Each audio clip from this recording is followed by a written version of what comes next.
Assalamualaikum, halo semuanya, anak-anak ibu baik kelas A dan juga kelas B. Apa kabarnya? Semoga semua sehat-sehat. Nah, di video kali ini saya mau melanjutkan bagaimana sih mengoperasikan dua variabel, terus uji analisis regresi, ada tabel ANOVA, ada tabel koefisien yang biasanya dipakai di dalam survei dua variabel. Nah, sebelumnya saya mau bahas dulu dua variabel yang dimaksudkan di sini adalah adanya variabel bebas dan variabel terikat gitu. Kalau kemarin kan kita berlatih satu variabel ya, hanya satu saja. Sekarang ada dua, biasanya itu suka disebut variabel X dan variabel Y. Nah, kita mau lihat langsung ke SPSS-nya. Jadi teman-teman bisa menambahkan datanya. Di sini Ibu punya ada 17 nih ya. Ada 17 berarti ada 16 pertanyaan atau pernyataan ya, ada 16 pernyataan yang terbagi menjadi dua variabel, yaitu variabel X dan juga variabel Y.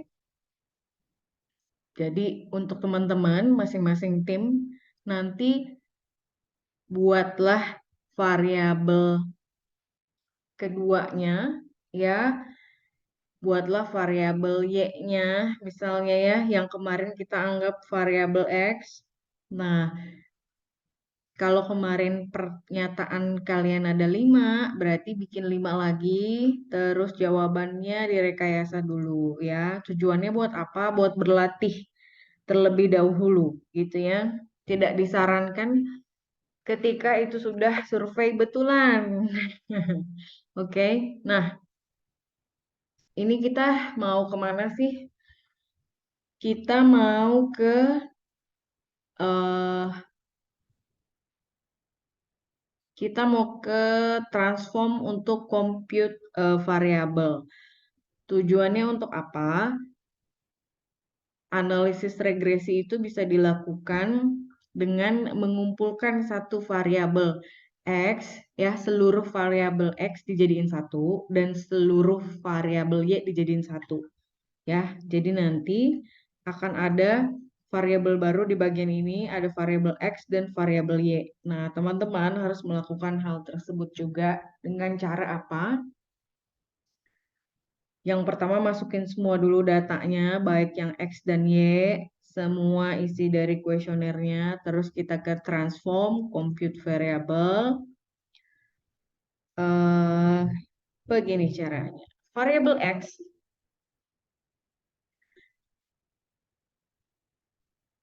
variabel X saya adalah persepsi masyarakat gitu ya. Terus kita continue, itu penamaannya.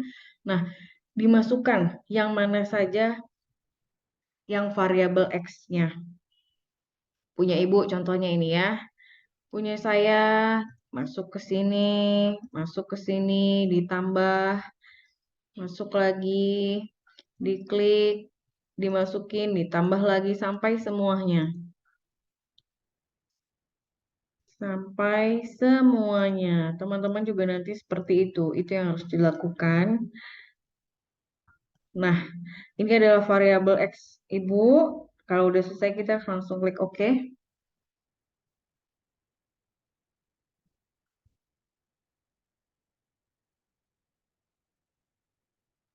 Kalau sudah di OK, akan ada variabel X di sini. Ini sudah eh, diakumulasi ya dari seluruh subindikator X masuk ke dalam variabel ini X. Nah, selanjutnya di-compute lagi. Ini dibalikin semua dulu ke sini. Diubah jadi variabel Y. variabel Y adalah variabel bebas ya.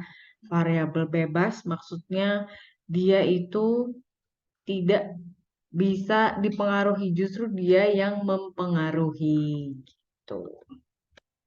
Dalam hal ini yang mempengaruhi atau variabel X ibu adalah informasi Twitter.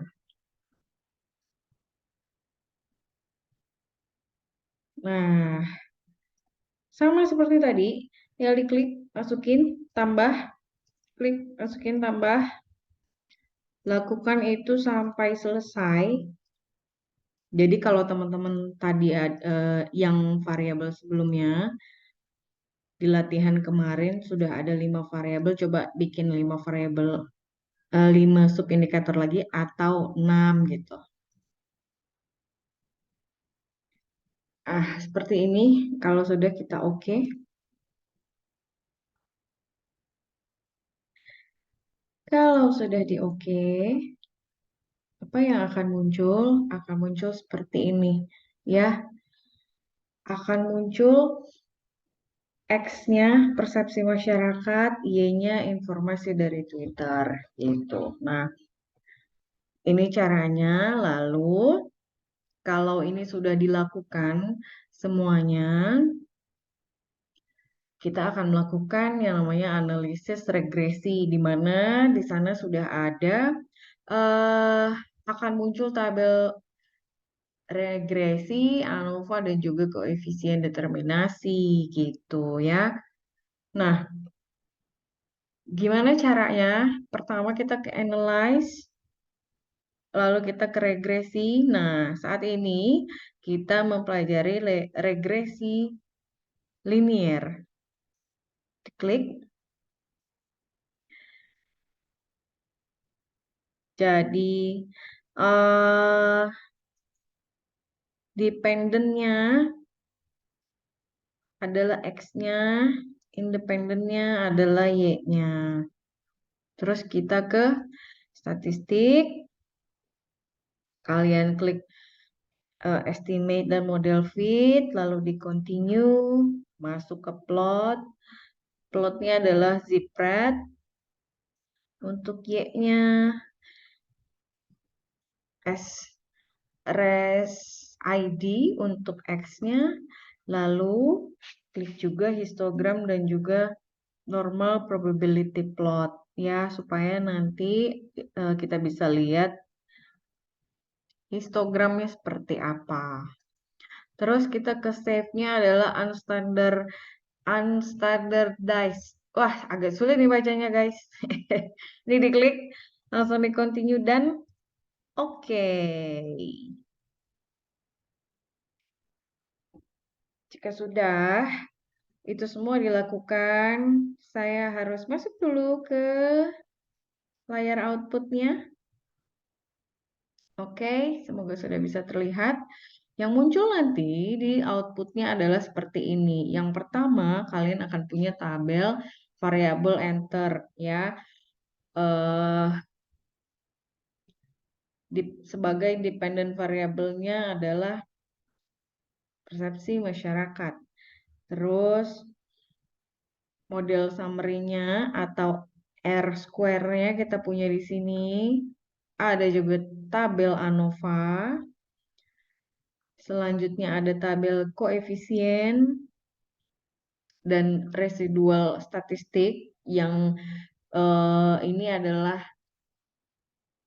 nilai statistik residu dari analisis regresi data kita gitu. Di sini ada nilai minimum, maksimum, ada nilai minnya, ada nilai standar deviasinya. Kalau kalian masih ingat pembahasan menghitung standar deviasi secara manual gitu ya. Tapi biasanya yang tabel ini jarang digunakan. Terus kita punya chartnya. Tadi kita klik histogram, jadi di sini muncul histogramnya. Histogramnya sudah ada di sini dan juga ada namanya scatter plot. Ya, ini adalah normal p plotnya. scatter plotnya yang bagian ini. Sebagai informasi, biasanya ketika kita survei, yang sering dipakai adalah histogramnya, ya. Ini p-plot sama scatter plotnya ini cukup jarang digunakan, tapi untuk pengetahuan ini akan disampaikan gitu ya. Nah, kalau sudah sampai di sini, teman-teman punya output yang sama kayak Ibu, berarti kalian sudah berhasil melakukan analisis regresinya dengan tepat. Nah, pembahasannya hasil output keseluruhan ini gimana cara bacanya, apa maksudnya akan dibahas di video lainnya atau pada Zoom kelas kita gitu ya. Baik, semoga mudah dipraktekannya. Kurang lebihnya mohon maaf. Wassalamualaikum warahmatullahi wabarakatuh.